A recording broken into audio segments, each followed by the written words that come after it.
দিতে পারি কিনা। আল্লাহ শব্দটি কি ইলাহ থেকে এসেছে? জি হ্যাঁ, আল ইলাহ থেকে আল্লাহ শব্দ এসেছে। আলিফ লাম হা, এই ইলাহ থেকে শব্দটা এসেছে। আর তার মানে হচ্ছে মাবুদ।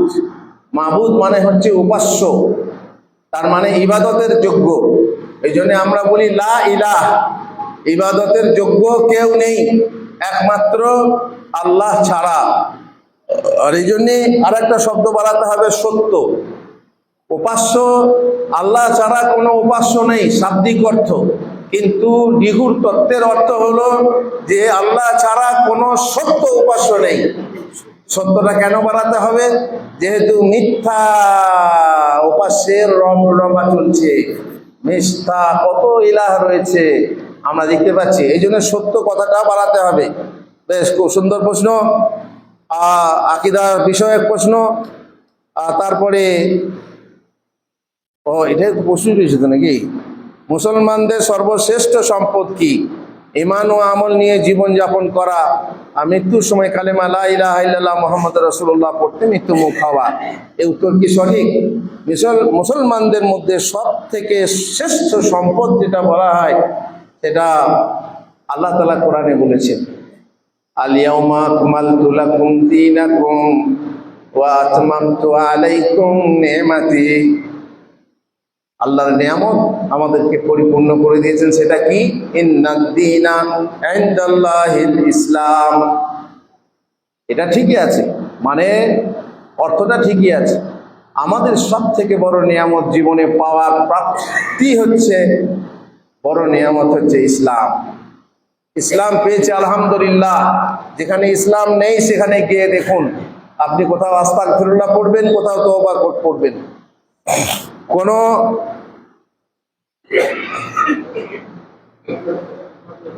কোন মহাত্মন মাত্র 3 দিনে সম্পূর্ণ কোরআন মুখস্থ করেন? হযরত ইমাম আসমাই রাহিমাহুল্লাহ। সঠিক কিনা আমি জানি না, এটা ইতিহাসের কথা, হতেও পারে ঠিক। আর ইতিহাসের কথা কোনো গ্যারান্টি নেই যেটা সত্য না মিথ্যা। বেশ, জামাত জমিয়ত করার উপকারিতা কি? জামাতের গুরুত্বটা কি? জমিয়ত করার উপকারিতা হচ্ছে, আপনি একা একা না বোকা।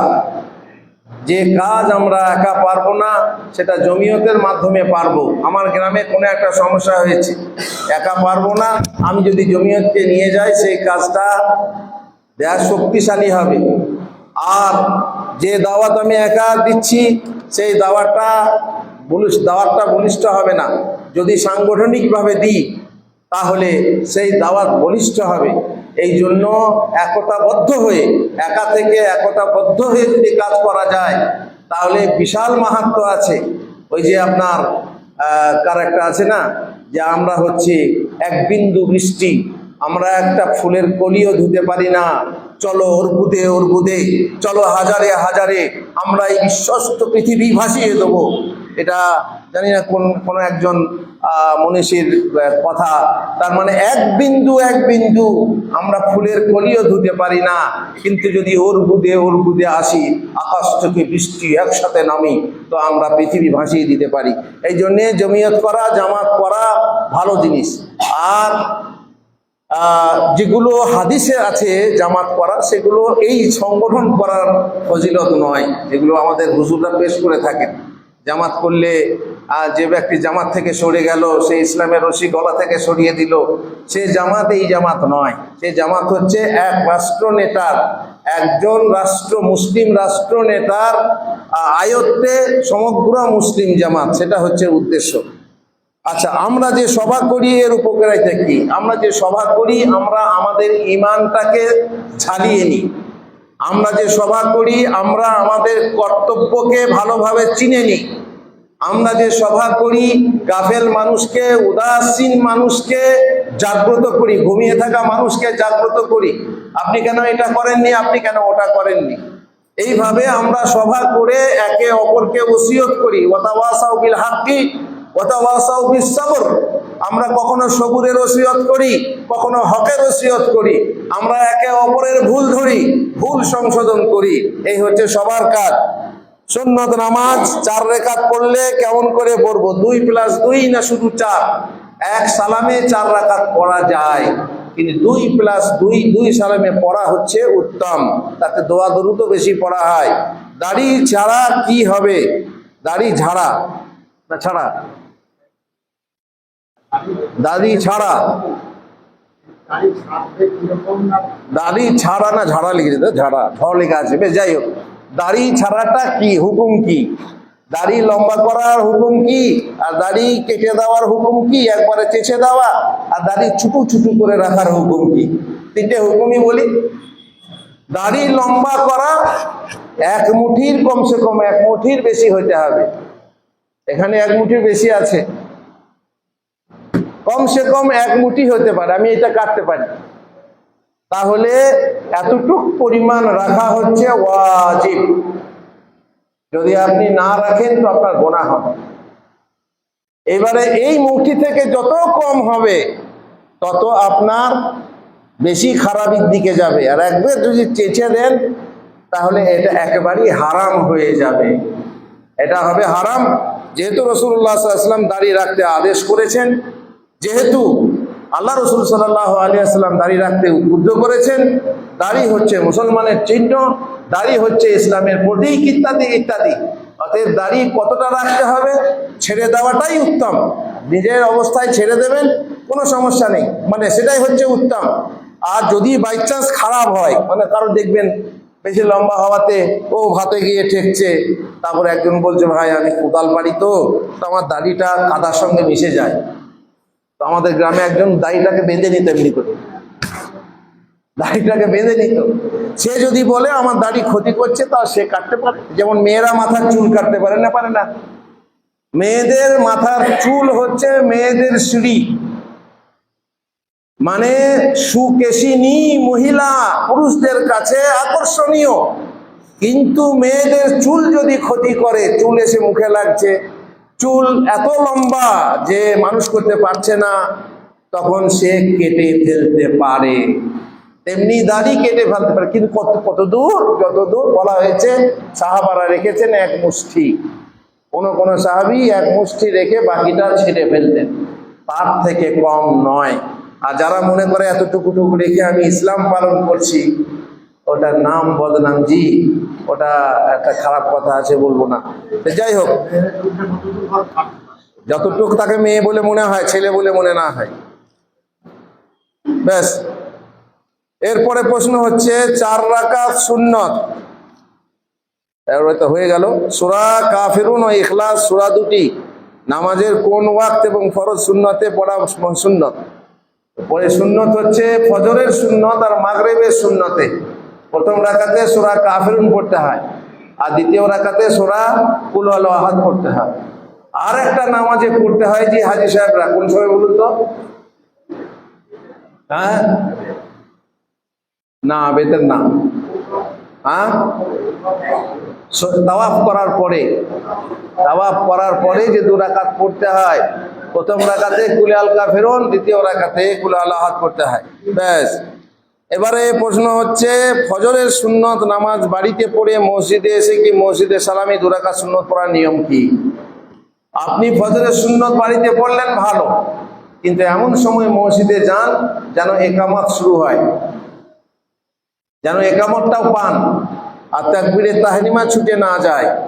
বাই চান্স যদি আপনি সেরকম সূক্ষ্ম টাইমে পৌঁছাতে না পারেন, তাহলে দাঁড়িয়ে থাকবেন, সেটাও ঠিক না। দাঁড়িয়ে একবার মুয়াজ্জিনের দিকে তাকাবেন, একবার ইমাম সাহেবের দিকে তাকাবেন, কি রে ঘুমিয়ে গেল নাকি, না এরকম করবেন না। যদি দেখেন যে এখন সময় আছে 2 মিনিট 3 মিনিট, তাহলে আপনি বসে যান। যদি শুধু বসে যান গুনাহ হবে না, আর না হয় হাদিস মেনে যদি বসেন আর ভালো হবে। সেটা হচ্ছে কি 2 রাকাত তাহিয়াতুল মসজিদের নিয়তে পড়ে আপনি বসে যান। কেন বললাম জানেন? যেহেতু রাসূলুল্লাহ সাল্লাল্লাহু আলাইহি ওয়াসাল্লামের সুন্নত হলো ফজরের আজান হয়ে গেলে ফজরের 2 রাকাত সুন্নত ছাড়া আর কিছু নামাজ পড়তেন না।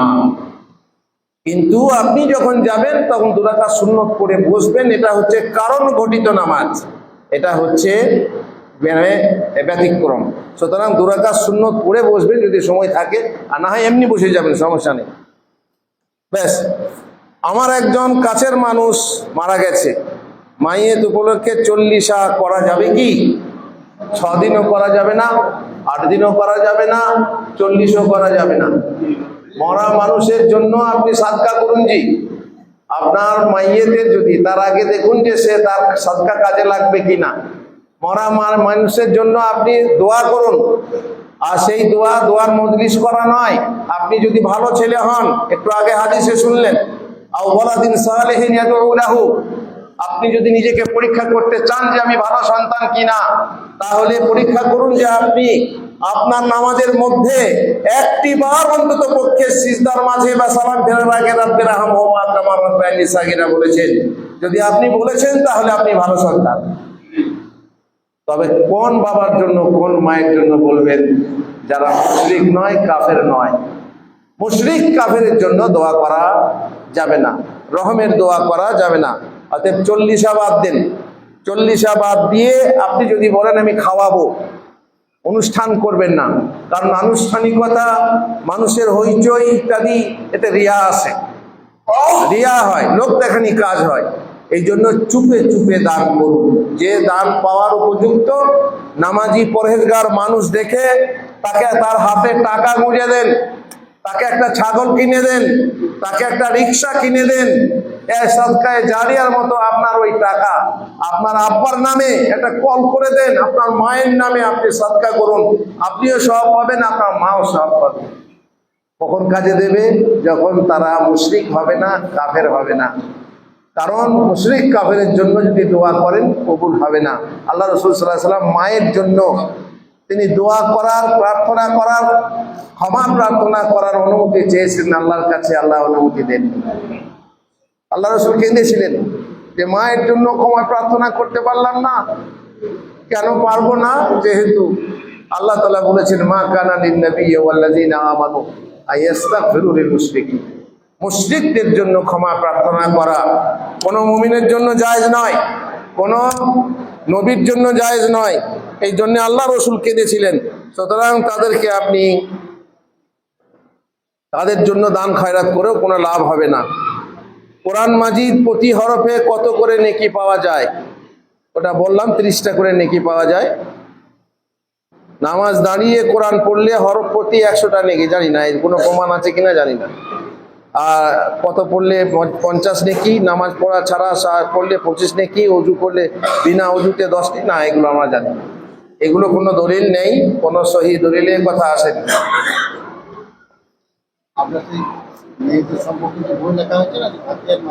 হ্যাঁ হ্যাঁ হ্যাঁ। ও দেখুন, আমাদের শ্রদ্ধেয় মাস্টার মশাই, আপনাদের জামাত জমিয়তের পুরনো এবং খুবই সামনে প্রশংসা করা হচ্ছে, খুবই নিবেদিত প্রাণ একজন কর্মী।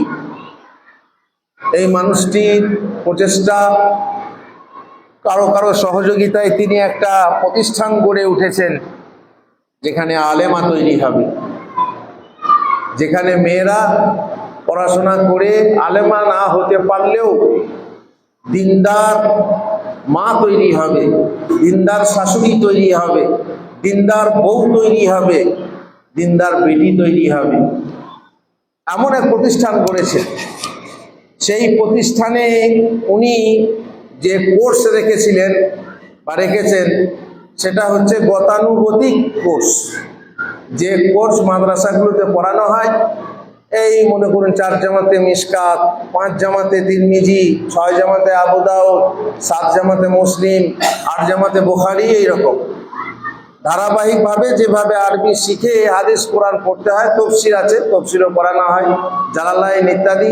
যদিও তাতে মারাত্মক ভুল আছে, সেগুলো আমি লিখেছি আমার অনেকগুলো বই। যারা পড়বেন সব বইগুলো, যারা হাফেজ সাহেব অনুরোধ করছিলেন, যদি আপনি পড়েন তাহলে বুঝতে পারবেন যে আমরা এখনো কত ভুলে আছি। আমি লিখেছি আমার অন্তর দিয়ে, আমি এটা প্রশংসা করছি না।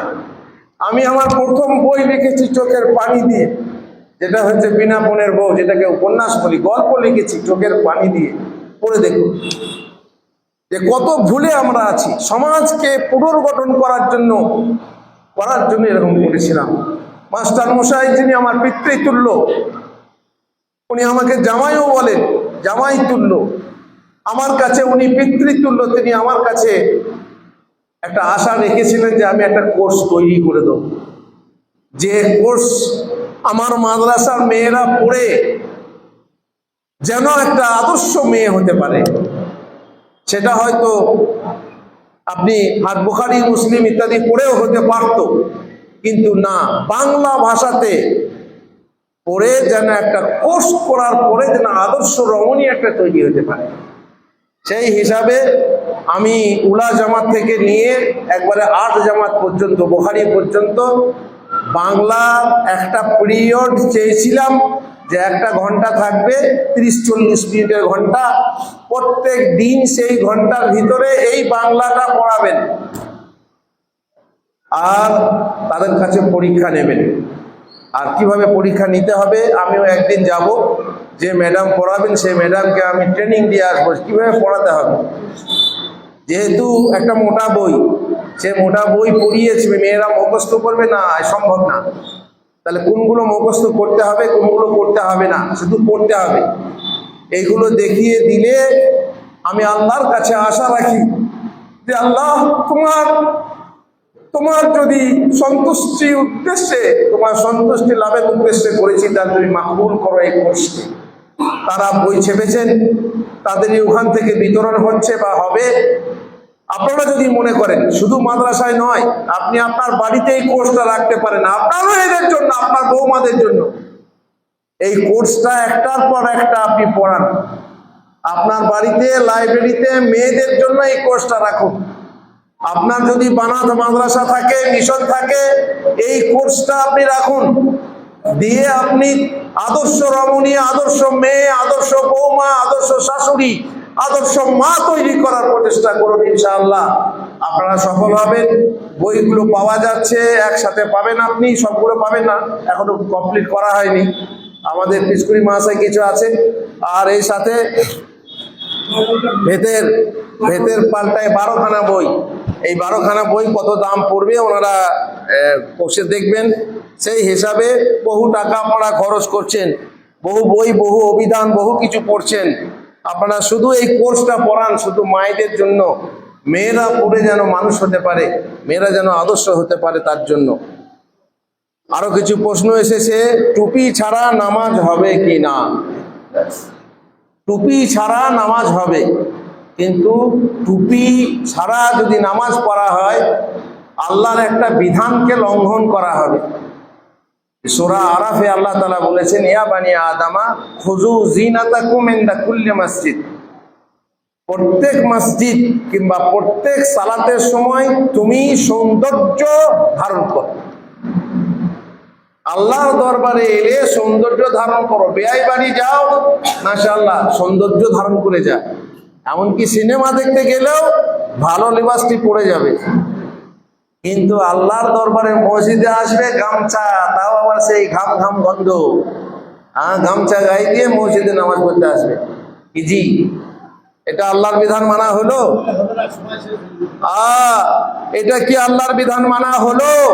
আর তার থেকে দুঃখের বিষয় যে বিয়াই বাড়ি গেলে আপনি কোন টুপিটা মাথায় দিয়ে যান, আর মসজিদে এলে তালপাতার ডালিয়া প্লাস্টিকের খাঁচি মাথায় দেন, যেটা আবার তেলচিটে গন্ধ করে। আর মাইক্রোস্কোপ দিয়ে না দেখলে একটু পাওয়ারওয়ালা চশমা দিয়ে দেখবেন কিলিবিলি করছে পোকা। ওই যে টুপিগুলো আছে দেখবেন সেখানে পোকা কিলিবিলি করছে। দুঃখের বিষয় যে আমাদের কিছু খায়ের তারা এই টুপিগুলো মসজিদে দিয়ে যান, যে আমার টুপি মাথায় দিয়ে আমার মুসল্লিরা নামাজ পড়বে। এই ভালো কাজ করতে এসে এইগুলো চালু হয়ে গেছে, যেগুলো সৌন্দর্য আনয়ন করে না, আল্লাহর উদ্দেশ্য সফল হয় না। টুপি রাখতে হবে যাতে সৌন্দর্য আসে। টুপি এই নয় যে মাথা ঢাকতে হবে, মাথা ঢাকা ছাড়া নামাজ হবে, মেয়েদের নামাজ হবে না, কিন্তু ছেলেদের মাথা ঢাকা ছাড়া নামাজ হবে। আর মাথায় যদি রাখতে হয় কিছু এমন জিনিস রাখতে হবে যেটাতে সৌন্দর্য আছে। গামছা রাখলে সৌন্দর্য হয় না, পোটা মোছা রুমাল বেঁধে নিলে পরে সৌন্দর্য হয় না। অনেক আবার পোটা মোছা রুমালটাকেও বেঁধে নেয় মাথায়। না গোলাম হোসেন, এটা মাথায় দিয়ে নামাজ মানে এটা কথা নাই। আল্লাহর বিধান হচ্ছে সৌন্দর্য আসবে যে টুপি দিয়ে বা মাথায় সৌন্দর্য আছে এমন কিছু ব্যবহার করো, রুমাল ব্যবহার করো, সাদা রুমাল লাল রুমাল ব্যবহার করে তুমি নামাজ পড়ো বেশ।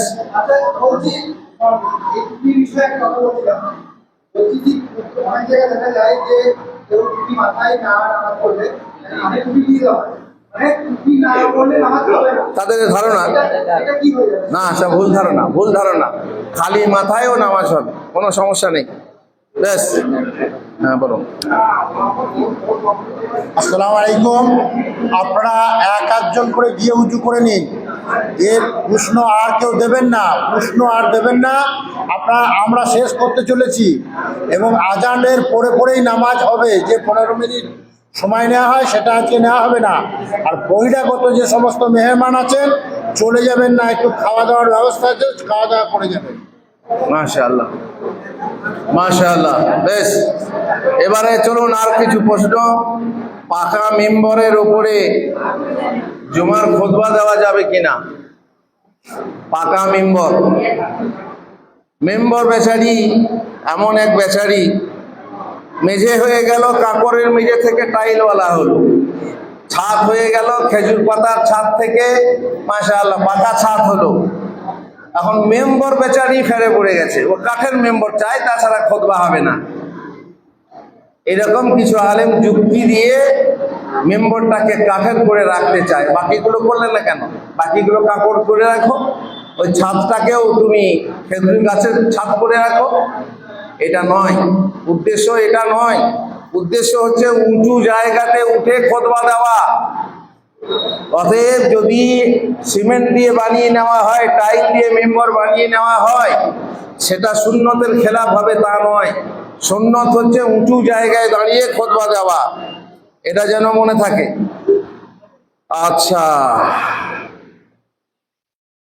চাঁদ তারা আঁকা টুপিতে নামাজ হবে কিনা? নামাজ হয়ে যাবে ভাই, চাঁদ তারাতে কি আছে?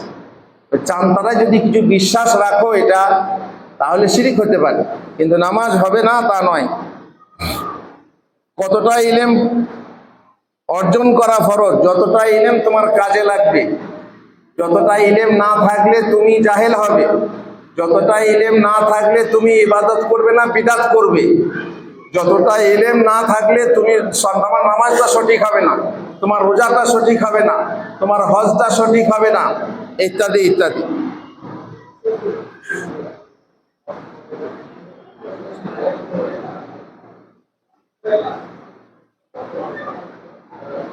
যদি রুকিয়ার ব্যবস্থা আমাদের শরীয়তে আছে, রুকিয়া করার চিকিৎসা আছে। যারা দোয়ার বই নিয়েছেন জানেন, পড়েছেন, তারা দেখবেন যে ঝাড়ফুঁক করতে হয়। ঝাড়ফুঁক বৈধ, তাবিজ লেখা বৈধ নয়। আহলে হাদিস জামাতে তাবিজ ব্যবহার করে না, কিন্তু তাদের ঘরের ভিতরে গিয়ে দেখবেন ছোট ছোট ছেলে মেয়েদের গলায় হাতে তাবিজ বাঁধা আছে। এই আহলে হাদিস আমরা। আমাদের বউরা বিটিরা পর্দা করে না, এই আহলে হাদিস আমরা। খালি হাত তুলি আর আমিন বলি, তাই আহলে হাদিস। রুকিয়ার ব্যবস্থা আছে, জি রুকিয়ার ব্যবস্থা আছে। আমার একটা বই আছে শহীদ ওয়া ঝাড়ফুঁক, সেটাতে আপনারা পাবেন রুকিয়া আছে।